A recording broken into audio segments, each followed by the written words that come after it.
আল জাজিরার একটা ছবি, সেনাবাহিনীর সদস্যরা অটোমেটিক রাইফেল নিয়ে শুয়ে পড়লেন লাইন দিয়ে, তাদের 20 গজ দূরে নিরস্ত্র সাধারণ মানুষ, আমরা, আমার দেশের জনগণ, তাদের দিকে সেমের অটোমেটিক রাইফেল থেকে গুলি চলল।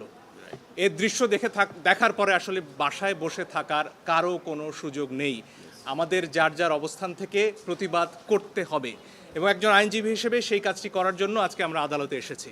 আমরা আদালতে বলেছি নিরস্ত্র প্রতিবাদকারীদের উপরে গুলি চলতে পারে না, যেটিকে ইংরেজিতে লাইভ রাউন্ড বলা হয়, সেটি করার কোনো সুযোগ নেই।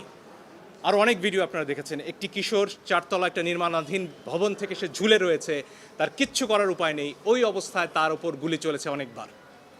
আপনারা দেখেছেন রিয়া গোপ তার বাবার কোলে গুলিবিদ্ধ হয়েছে, আরেক শিশু সে তার চোখ দিয়ে গুলি ঢুকেছে, মাথার পেছন দিক দিয়ে বেরিয়ে গেছে। জিজ্ঞেস করুন সে কোথায় ছিল? তার বাসায়, ঘরের ভেতর, জানালা দিয়ে বাইরে তাকিয়েছিল, এই তার অপরাধ।